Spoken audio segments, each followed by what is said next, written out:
Our speaker today has been with us before. We're honored to have him come back.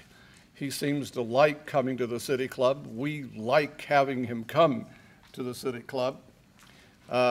He was at the Wall Street Journal writing editorials when we first met. He's now at the Council on Foreign Relations. And in our country, he is recognized as an expert on matters affecting the military. His new book is entitled Invisible Armies. It's a big book. It's a scholarly book. And he's here to tell us about the book and whatever else is on his mind. Would you please welcome the great Max Boot?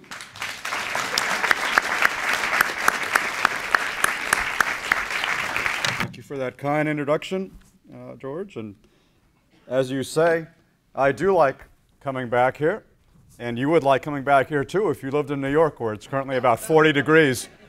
I'm thinking of applying for asylum in California, which is actually where I'm from to begin with. I mean, I grew up in LA, so it's always nice to come back to Southern California.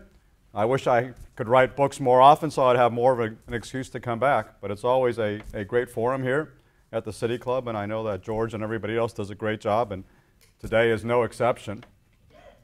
Well, what I'm here to talk about today is my new book, which is appearing on the screen behind me. And what I did in this book is audacious and possibly foolhardy, because what I did was I tried to compress 5,000 years of guerrilla warfare history between two hardcovers.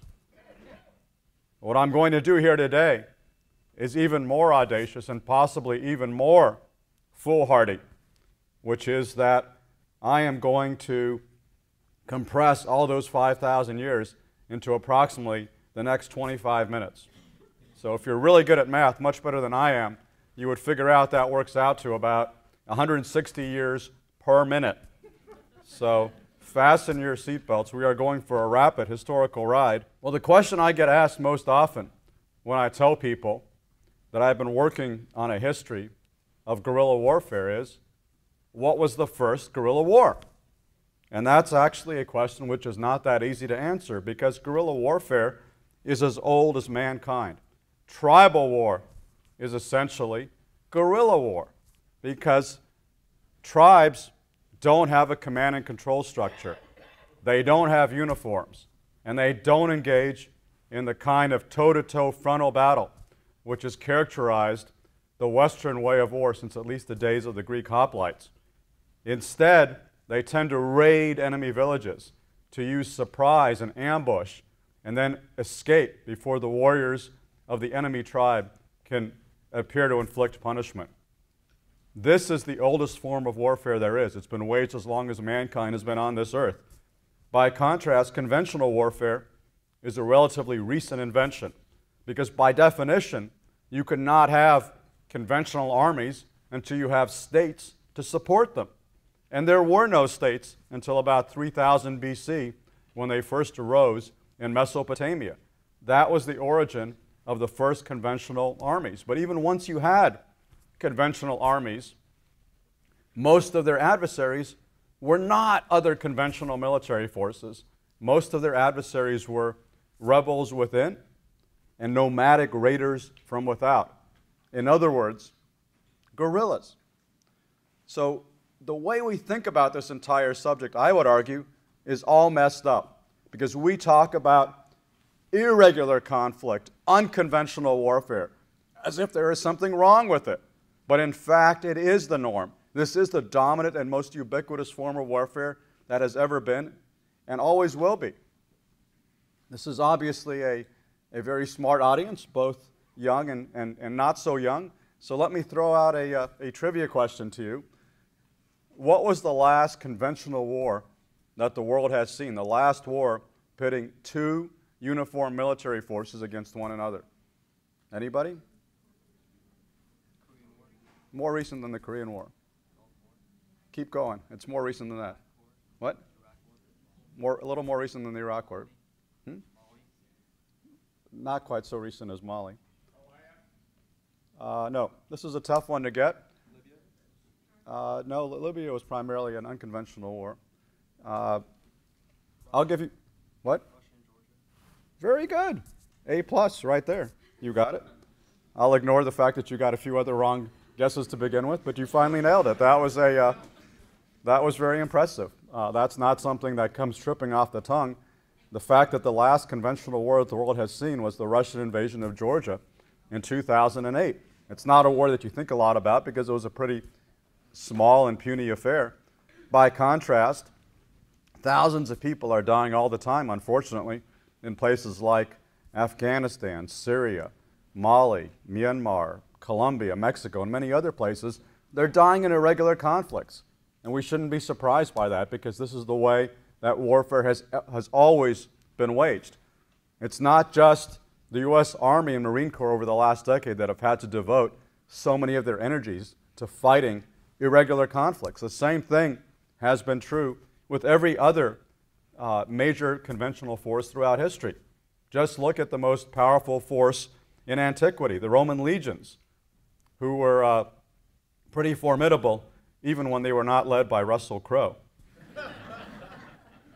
But despite Russell Crowe's inspired leadership, Rome ultimately fell. And why did Rome fall? Well, Rome, much like the modern United States, was a superpower without peer. It did not have a near-peer adversary on its border, and yet it was surrounded by enemies, those whom the Romans charmingly called barbarians. And who were the barbarians? They were essentially tribal fighters. They did not have all of the conventional structure of the Roman legions. They fought as raiders. In other words, they were basically guerrillas. In fact, the collapse of the Roman Empire was precipitated by the entry into Europe of the Huns, this fierce race of archers from the steppes of Eurasia, led, of course, by their famous chieftain Attila. A 4th century Roman historian left a very interesting description of how the Huns fought. He wrote, "They are very quick in their operations, of exceeding speed, and fond of surprising their enemies. They suddenly disperse, then reunite, and again, after having inflicted vast loss upon the enemy, scatter themselves over the whole plain in irregular formations, always avoiding a fort or an entrenchment." Now, I would submit to you that's a pretty good description of guerrilla warfare, whether practiced by the Huns all these millennia ago or practiced today by so many groups around the world. Now, by stressing the ancient origins of guerrilla warfare, I don't mean to suggest that absolutely nothing at all has changed over the course of centuries. In fact, there have been some significant changes. And to my mind, the biggest of all are the rise of what I call the 3 Ps: politics, propaganda, and public opinion. These are elements in warfare that have grown in importance over the last couple of centuries. And the conflict, which I think really symbolizes how important they became, was our very own War of Independence, which was waged, we should remember, not just with conventional weapons, but with instruments of propaganda, like Thomas Paine's famous pamphlet, Common Sense. Now, when we think about the battles of the American Revolution, we tend to think about the way in which the Yankees fought in ways that the Redcoats considered to be dastardly and ungentlemanly. They would tend to snipe from behind trees and rocks and pick off British officers, all of which the Redcoats thought was not quite cricket, not quite the way warfare ought to be waged. And it's true, this was a significant part of the American War of Independence, particularly in states like New Jersey and South Carolina, where there was not a significant Continental Army presence. But I would argue that the conventional narrative we have of the American Revolution is flawed, or at least incomplete. The way I remember being taught about the American Revolution back when I was in school a few years ago, I seem to recall that we were taught that the American Revolution ended at the Battle of Yorktown in 1781, when Lord Cornwallis surrendered approximately 7,000 regulars to General Washington. Now, that's true. That was the last major battle of the American Revolution. But it did not need to be the last major battle. It might well have been otherwise, because the British Empire, even after defeat at Yorktown, still had tens of thousands of troops in North America, tens of thousands more throughout the rest of the empire, and tens of thousands more that it could have hired from the German states. I can guarantee you that if our forefathers had been fighting not the British Empire, but the Roman Empire, the story would not have had a happy ending, because the Romans did not take kindly to defeat. It's a virtual certainty that George Washington and the rest of the founding fathers would have wound up being crucified, quite literally.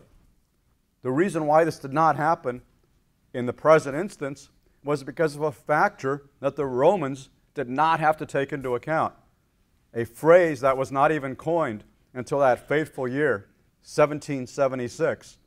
That phrase being public opinion, because the outcome of the revolution was really decided not on a battlefield in North America, but in the House of Parliament in London. There was a crucial vote that was held on February 28 of 1782, when by a very narrow margin, the House of Commons voted 234 to 215 to discontinue offensive operations in North America. Now, this was a stinging blow to Lord North and his hardline Tory ministry. It led to Lord North's resignation and the rise of Lord Rockingham and his Whigs, who were committed to a policy of conciliation with their American brethren. This was not something that was entirely coincidental. In fact, the colonists themselves had been planning to bring about this very result. They had paid a great deal of information to what we would today call information operations, not only with pamphlets like the Thomas Paine's Common Sense, but with documents like the Declaration of Independence. They were trying to affect public opinion, not just in the colonies, but also in the home country. And at the end of the day, they succeeded. Now, that is a very significant event, as the microphone would no doubt agree. Because here you had this great power, thank you, this great power which was not truly defeated on the battlefield, the superpower of its day, nevertheless deciding to stop fighting because public opinion had turned against the war. That was a very significant event, one that would inspire countless imitators, including those who have fought American power in places like Vietnam, Iraq, and Afghanistan. The power of public opinion was certainly of a great deal of importance to the foremost strategist of insurgency of the 20th century, Mao Zedong. Now, in 1938, sitting in a cave in northern China after the Long March, working so intently by candlelight that he didn't notice a candle burning a hole in his shoe, Mao wrote one of the great classics of insurgent literature, an essay called On Protracted War. And Mao famously wrote that the people are like water and the army is like fish. He stressed the need to keep the closest possible relations with the common people. He told his troops, be courteous and polite, pay for all articles, establish latrines a safe distance from people's houses, and so on and so forth. Now, this was not advice that Attila ever gave his Huns, okay? The Huns did not worry a lot about public opinion. They just liked impaling people. That was their idea of dealing with the public. So why did Mao give these instructions to his troops? It wasn't because he was some soft-hearted sentimentalist. It wasn't because he was somebody who was so concerned about the common people. In fact, morally, he probably wasn't all that different from Attila the Hun. But he was canny enough to understand that you could not wage guerrilla warfare in the 20th century the same way you had done in the 5th century.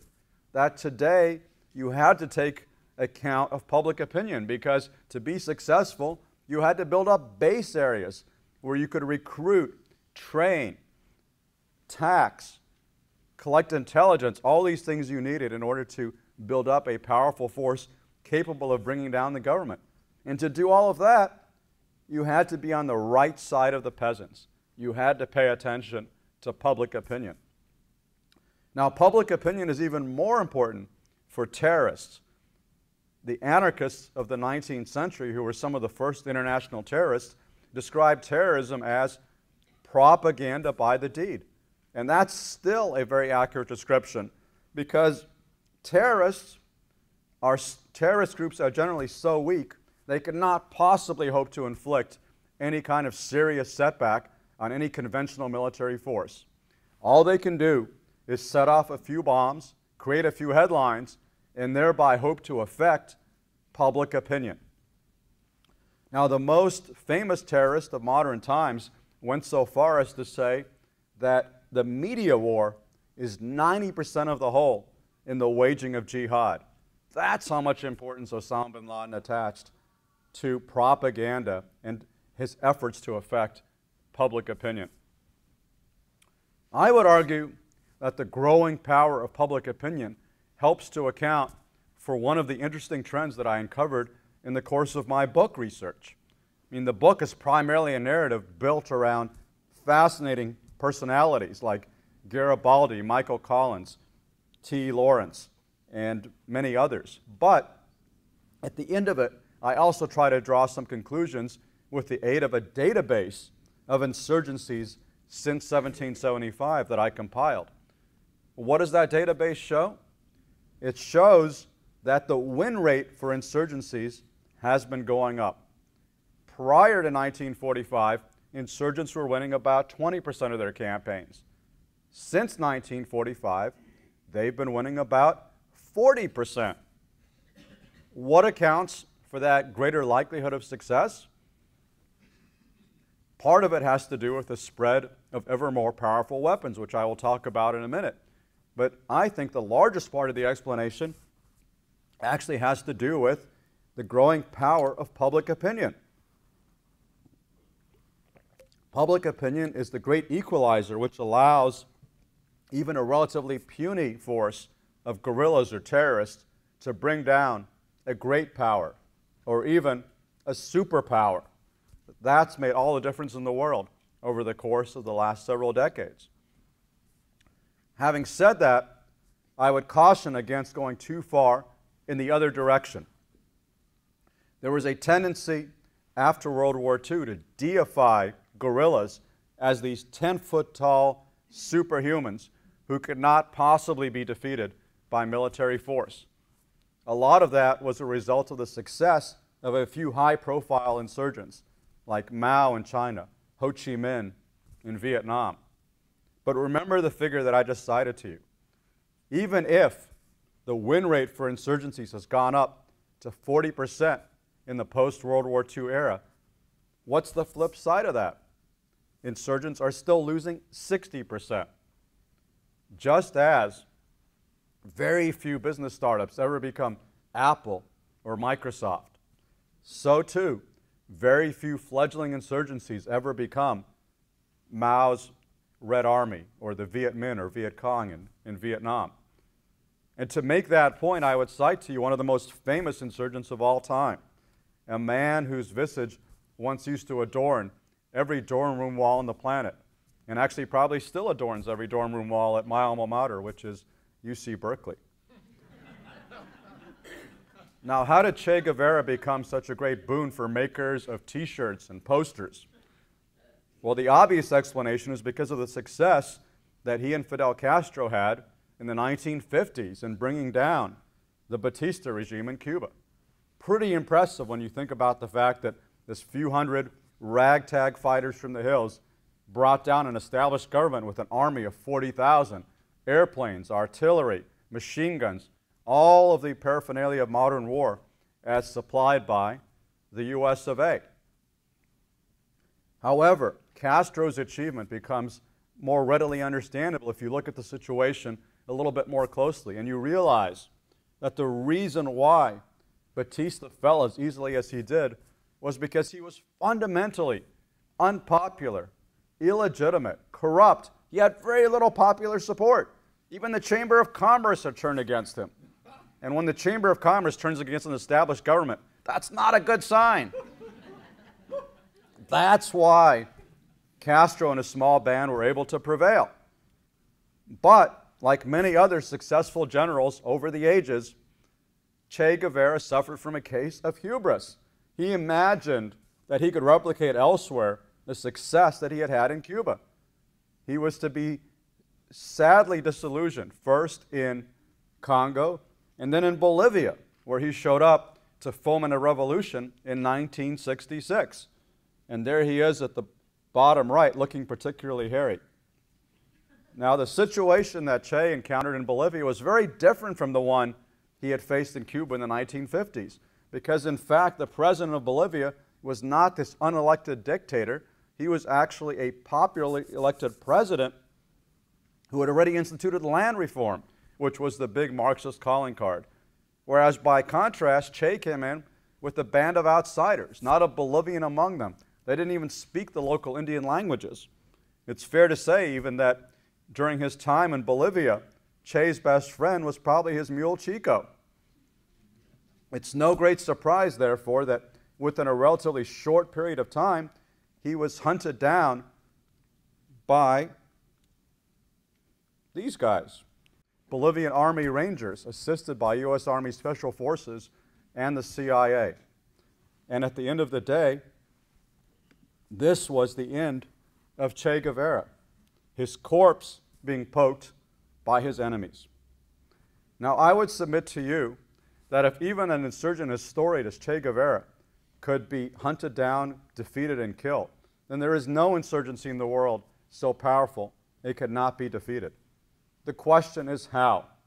And we're very lucky in this regard that the two of the great powers of Europe gave us an applied experiment in counterinsurgency in the 1950s, trying two very different approaches. First was the French in Algeria from 1954 to 1962. And second, the British in Malaya from 1948 to 1960.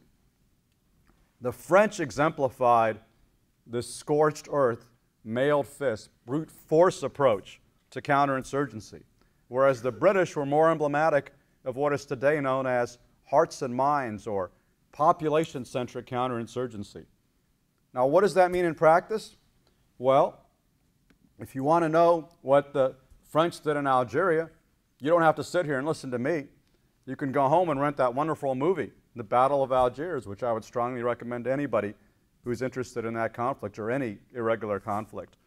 What the movie accurately depicts is the very alarming situation the French faced in 1957 when the FLN, the Nationalist Independence Movement in Algeria, was setting off bombs in Algiers, the capital, killing civilians, and especially European civilians.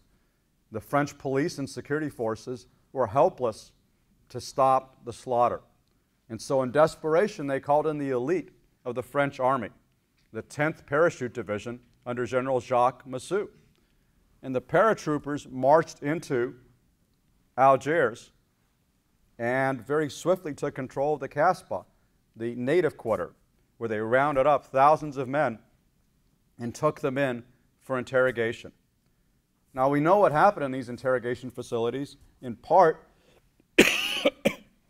because of the testimony of this man, Henri Alleg, who was not himself Algerian. He was French, actually a French Jew, but he was a communist, and he ran a Republican newspaper in Algiers. And for that crime, he was arrested by the paratroopers and taken in for interrogation. Now, we're all familiar, I think, with medieval instruments of torture like the rack or the Iron Maiden. Well, Henri Alleg was to learn about a particularly modern and fiendish form of torture known as the Jeane J. This is actually a very simple device, a little hand-powered electric dynamo. It's got a couple of clips that you can attach to whoever you're interrogating, and it's got a handle that you can turn. And the faster you turn that handle, the more electricity comes out of it.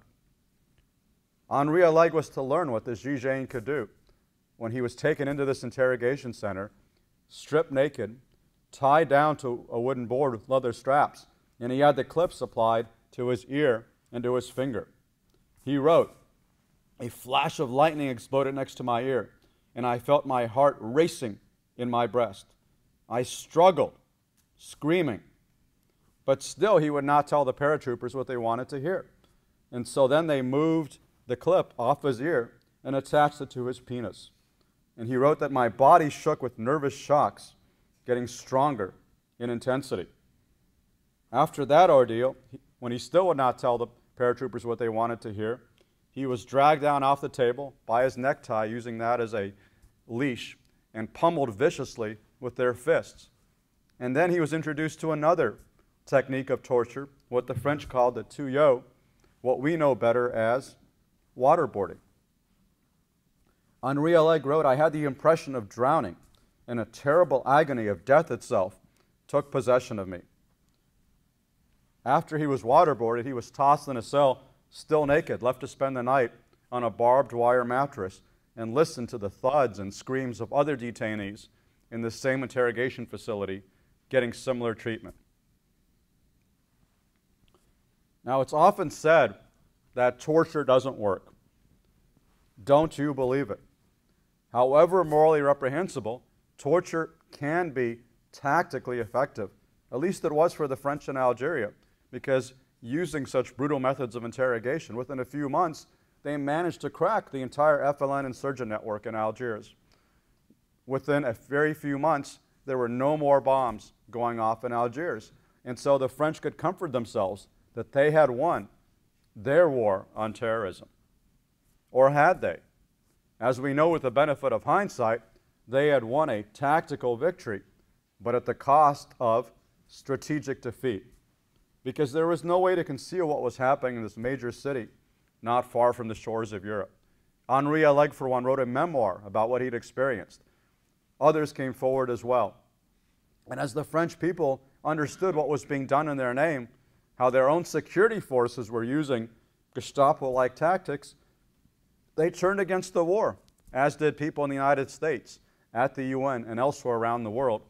So at the end of the day, in 1962, de Gaulle had no choice but to grant Algeria its independence.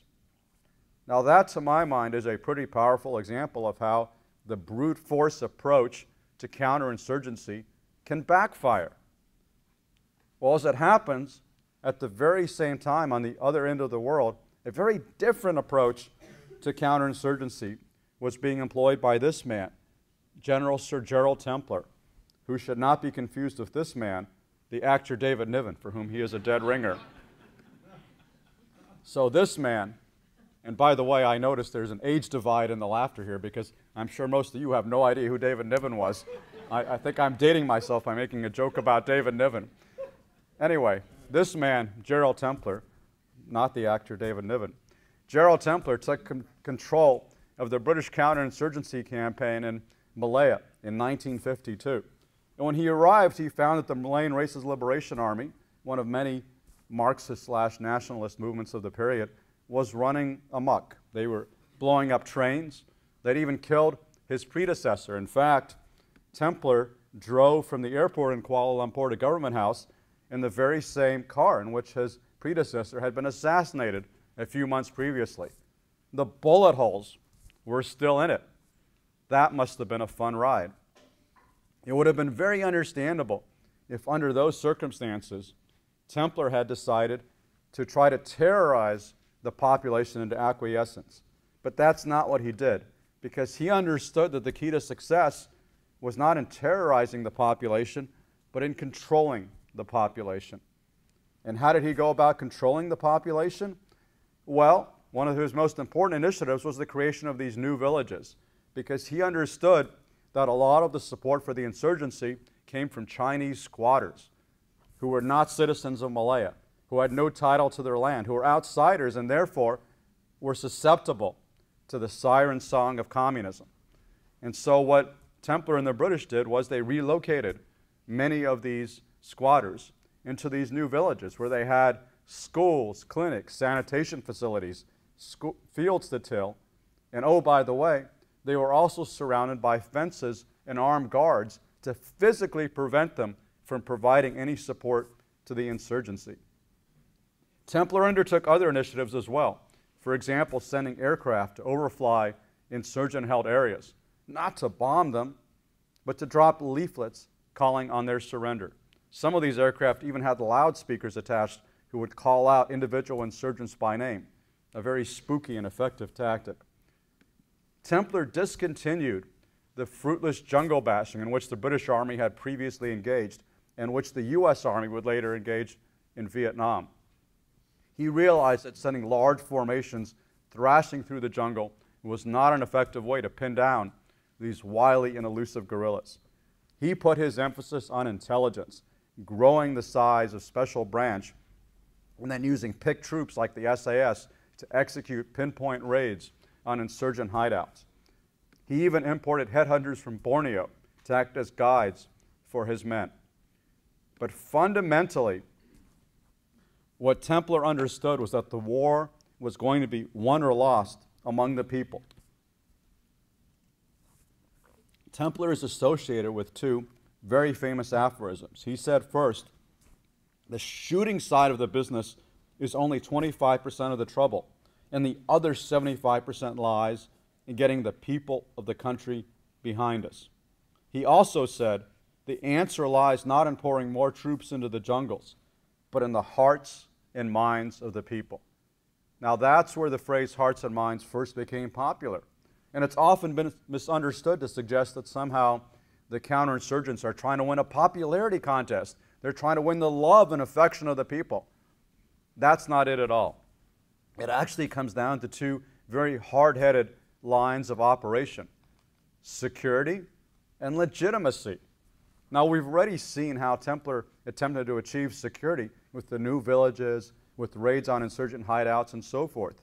But he also understood that at the end of the day, no military force can keep a restive population down indefinitely at bayonet point. He understood there had to be some positive inducement for the people to support their security forces. And so what did he do? In order to establish legitimacy for the British war effort, he made a deal with the people of Malaya. He told them, if you support us, the British, against this communist insurgency, we will give you, the Malayans, independence. That was a pretty good deal. That was something that the people of Malaya wanted. And it would seem like a no-brainer, except in the case of Algeria, the French were trying to make their Algerian allies fight for a continuation of French colonial rule, which, not surprisingly, was not very popular.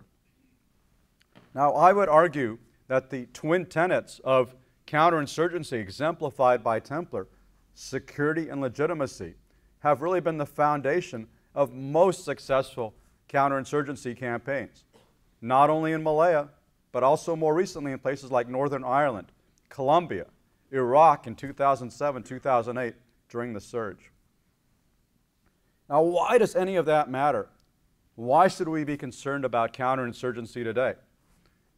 Well, I was just recently in Washington speaking to a lot of audiences there, including at the Pentagon, and if you listen to a lot of people in Washington, they will tell you it doesn't matter. We're out of Iraq, we're getting out of Afghanistan, counterinsurgency is so yesterday. The future is going to be pivoting to the Pacific, returning to conventional conflict, war as it's meant to be waged, supposedly. Well, that's a great idea, if only our enemies would cooperate with us. If only there were more adversaries as obliging as Saddam Hussein, who would stick a big tank army out there in the desert with a big hit me sign on it. That's exactly the kind of war at which the American armed forces excel. I have some bad news for you, however. Our enemies are not complete imbeciles. They have a capacity to learn from history, and they understand that fighting us in an open battle is about the worst way you could fight us. You're much more likely to have success using irregular warfare methods.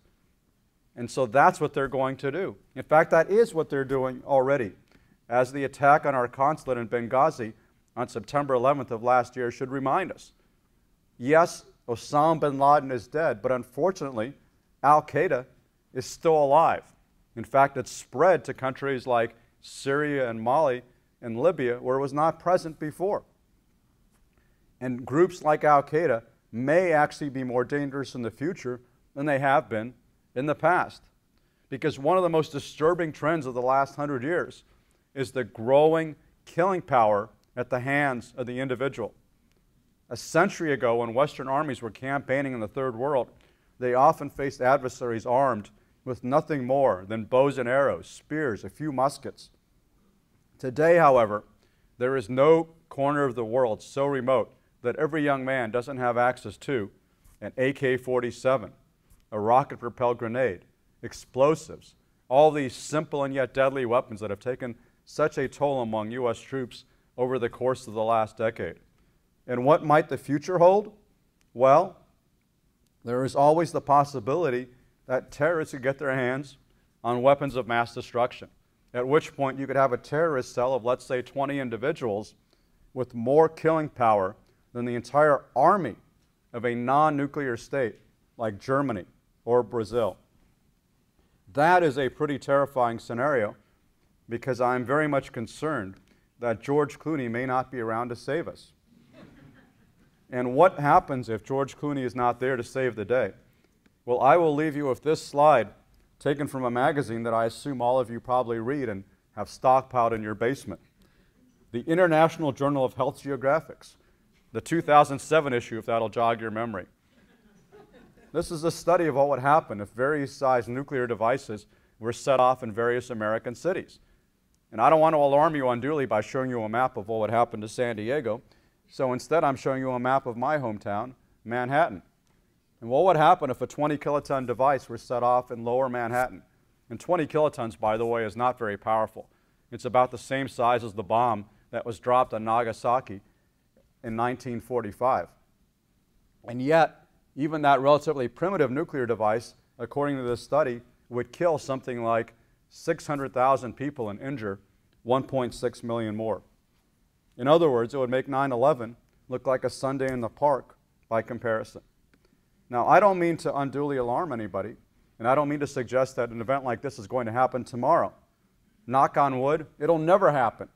But we have to acknowledge the possibility that it could happen, especially when you see in the news North Korea testing nuclear weapons, Pakistan growing more unstable, Iran getting ever closer to acquiring its own nuclear weapons.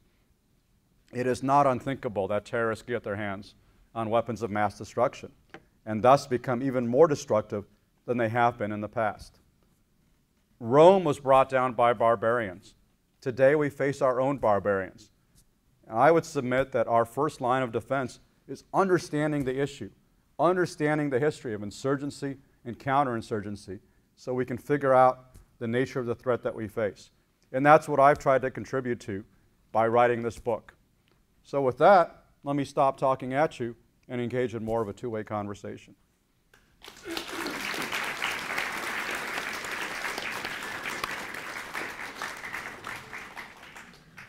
We have time for a bit of a dialogue. We have a question here, yes sir, and then there, and we'll come around. Yes sir. Oh, it's Steve. We seem to have the same kind of military power today employed against invisible enemies like Al-Qaeda as we had against the Soviet Union in the days of the Cold War.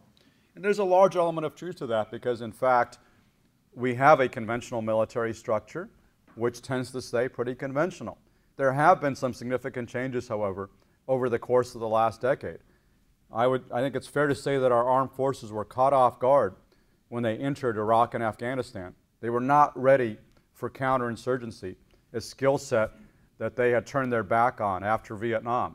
However, the good news is we have an amazing military. It is a learning organization, and it was able to adapt to the challenge that it faced. Really a lot of innovation driven from the bottom up by junior officers and NCOs who adapted to this new battlefield against these insurgent groups in Iraq and Afghanistan. And so as a result of that, today I think we have what is arguably the finest counterinsurgency force in the world in our Army and Marine Corps. What I'm concerned about is that we will turn our back on that. There are a lot of, as I mentioned before, there's a lot of sentiment in Washington. We don't need to keep that kind of expertise. We need to go back to a more conventional military. But as I tried to suggest before, I don't think that makes a lot of sense, because at least after Vietnam, you could make an argument that we had to have a more conventional military because we faced a more conventional threat in the Red Army and the Soviet Union. But today, it's hard to see what conventional military threat we face, aside from the possibility down the road of perhaps a dispute with China. But certainly there's no immediate pressing conventional threat, and yet there are lots of unconventional threats in the world.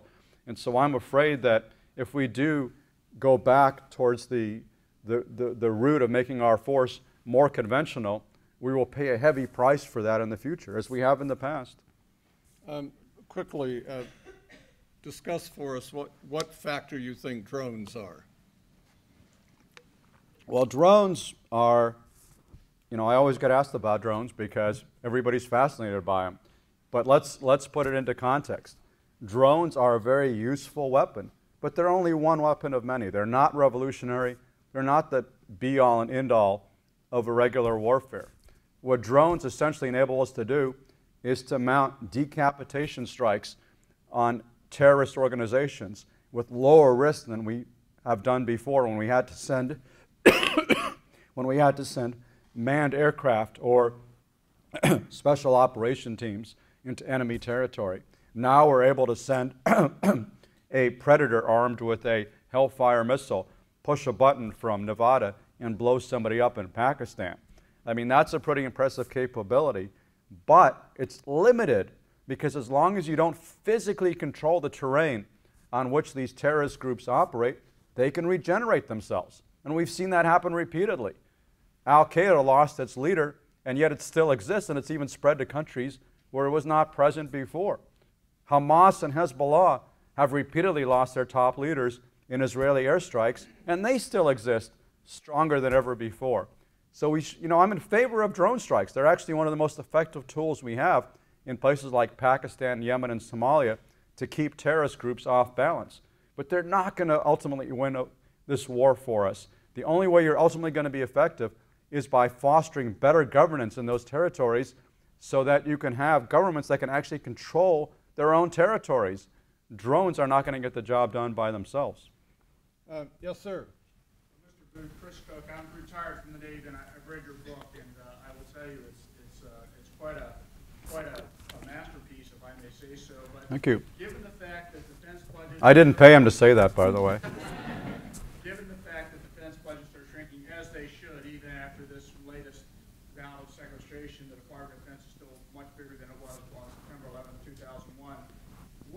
What advice would you give policymakers in D.C., presuming they would listen, about what defense programs we need to keep in place or we need to maintain to be able to contain China, deal with the nuclear-armed Iran, deal with the wackos in North Korea, and yet continue to have the kind of counterinsurgency capability that is present with Navy Special Warfare, Army Rangers, the Air Force, Air Forces, etc. What's the right balance there? Keep programs like the Joint Strike Fighter, keep 11 carriers. I mean, what do you think can go, and what do you think we need to grow? Well, I think it's very hard to see how you can make major cutbacks when you look at the mission set of the U.S. Armed Forces. The mission set is not shrinking. If anything, it's expanding because the military keeps getting new missions like cyber warfare thrown its way, which is an important job, but it's costly. And everybody expects the Navy and Air Force in particular to deter China. Everybody expects our military to deal with pirates off the coast of Africa, to deal with wars that may pop up in places like Libya, to deal with terrorist groups that are operating from West Africa to Central Asia. Everybody expects our military to be ready to deal with Iran should war break out, God forbid, with that country. So it's very hard when you look at all the problems we face, all the challenges that we face around the world, to say, okay, you're going to eliminate this mission or that mission.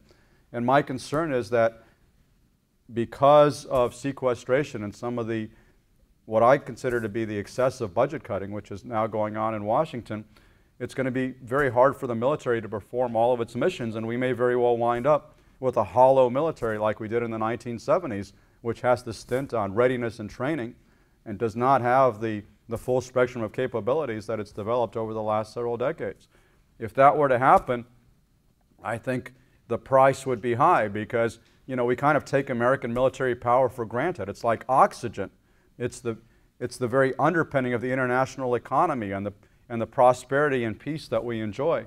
But if you take that away, And if the military all of a sudden can't perform all of its missions, I think we will feel the cost, and it will far outweigh the temporary budget savings we may achieve by slashing military readiness today. Dr. Clanton? Do you think we will, or that we should, put military resources into Mali and other places where Islamic insurgencies of some sort are the problem? Well, I think what we need to focus on in places like Mali and other areas like Libya, Yemen, Somalia, and so forth and so on is not so much committing a lot of troops of our own. It's trying to increase the capacity of the local governments to deal with the threats that they face. Now, in the case of Mali, and in many of these countries, the government was pretty incompetent and could not deal with the problems that it faced, which is why it's a good thing that the French came in and prevented the Islamists from being able to consolidate their hold over northern Mali, an area the size of Texas.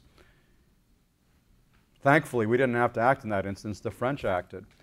But what we do have to do is to send advisory teams to try to build up local capacity. And that's hard to do because we tried to do that in Mali, and the result was that the army folded before the insurgents and wound up overthrowing the democratically elected government. So these programs can backfire. There's dangers to doing it. But if it's done right, it can be very effective. And I've had the privilege of traveling with the Joint Special Operations Task Force in the Philippines, which has been there for the last decade. I've had the privilege of traveling with some of the special forces, the Green Berets in Colombia, where they've been implementing Plan Colombia. And those are both very successful examples of how relatively small teams of Americans distributing some money and some know-how can really increase local security capacity and hold terrorist groups at bay. That's a pretty good model to apply to many of the challenges that we face. Let me just my own particular point of view about geography. You mentioned that Mali, the northern half, is as big as the state of Texas. And I think that when you look at maps, you see very small areas, when in fact they are extraordinary. Africa is 4,500 miles across, 4,500 miles from north to south. It's a huge land mass. And I think for the students in particular, I would like to suggest, but I want your point of view, learning something about the geography of these countries and how big they are, and therefore the kind of challenge that presents us with. Well, the geography is a huge, huge challenge, especially when you look at a region like Africa, where there is not a large infrastructure of American bases. I mean, there are a lot of American bases in the Middle East, and that makes it relatively easy for us to project power with drone strikes, with surveillance, and various other methods. But in Africa, the infrastructure just is not there. And it's very easy to say, well, the military should do something, but in fact, it's very hard for them to do something unless they are based very close to the area that they're focusing on, because otherwise, if you're having to fly for countless hours simply to get on station to do surveillance or whatever else you're doing, you're not going to have a lot of time devoted to actually surveilling the terrorist groups that you're targeting. You're going to have to fly back to base. And that's really a lot of the challenge that we face in these vast swaths of Africa, in Mali and Algeria, Libya, so much of which is desert, underpopulated, not a lot of resources, and that's why it's very hard to pin down these terrorist groups, because they can usually make their escape and hide out in areas far removed from the military capacity of the local government or the U.S. or the French or anybody else to root them out. And it's a very difficult and pressing challenge, which is starting to be addressed. For example, just last week, the U.S. announced it was opening up a drone base in Niger, which will give us some visibility into what's happening in Mali. But there's a long way to go before we really have a lot of capacity to deal with these, with this vast continent with so much instability. We'll do two more, Sue Braun, and then we'll end with Mark Dillon. Do you feel that Okay, the question is for everybody, is torture worth it? Do we get good and accurate information from it, or is it not worthwhile? I mean, the answer is, as I think the French experience in Algeria shows, you can get good information through torture. If you couldn't get good information, you wouldn't really have much of a debate. Then the only argument for torture would be just pure sadism, and there wouldn't be much public policy goal to it. The reality, however, is it is possible to extract information, but you have to be careful because you have to weigh the gains you might achieve through gaining certain information against the public relations and moral cost of using these methods should that become public. And we've seen in the case of the US, we paid a very heavy price for the misdeeds that occurred at Abu Ghraib, for example. Now that wasn't officially sanctioned torture, but that's how it was presented to the world, and that's how most people in the Muslim world saw it. And so, no doubt, it probably radicalized a certain number of people who then joined terrorist groups to fight us. So we have to be very cognizant of that moral and political cost to using these methods. In most cases, they're not necessary because if you have trained interrogators, they can generally extract information without physical coercion. But it's a very, it can be a very difficult issue because if you can imagine a scenario like the one I was describing at the end of my talk where, if you know that a nuclear device is planted in Manhattan and you've captured somebody who may know where it is, what is the president going to say under those circumstances? Read him his Miranda rights, or is he going to say, use whatever techniques you have to extract that information before that bomb goes off? I mean, those are very, very difficult issues, and I would not certainly want to say that there's absolutely no circumstance whatsoever under which you would use physical coercion, but I do think it is something that has to be decided at the very highest political level by weighing the costs and benefits, and in most cases, certainly in the ordinary run of warfare, it's not worth it. The last question to Chairman Dillon. Using the definition of unconventional warfare, do we need a new definition for peace and defeat that goes along with unconventional warfare? It seems the decapitation and replacement of a government, as we did in Germany, is harder and harder to do. And if you take a look from Vietnam and the Koreas, Grenada, Libya, by the traditional definition, have we won or have we lost our wars? I mean, the scorecard looks pretty bleak to me. Do we need a new definition? The question is, do we need a new way to define victory and defeat in these kinds of conflicts because they tend to be so protracted and you don't have this sense of victory as we had in Germany or Japan in 1945.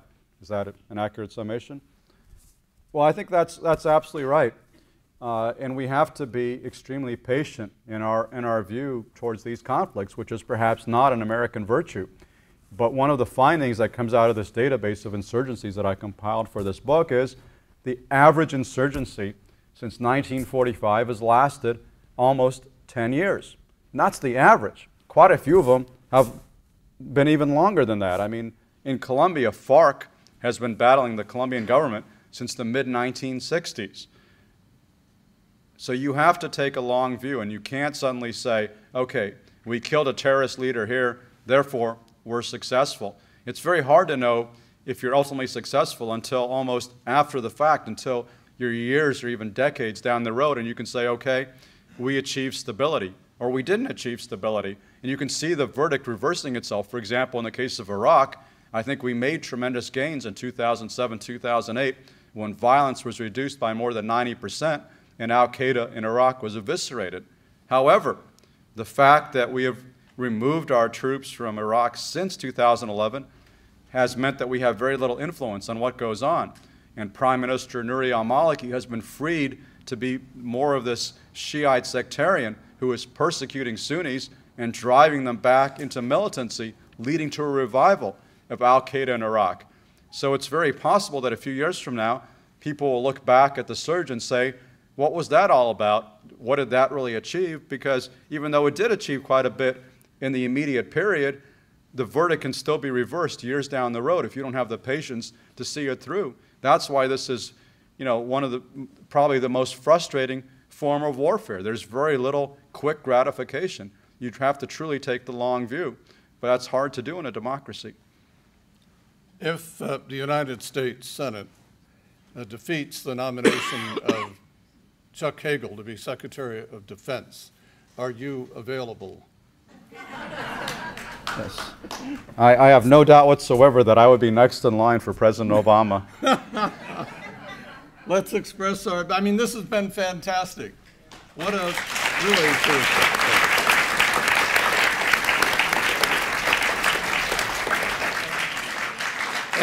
And we can hardly await your next book.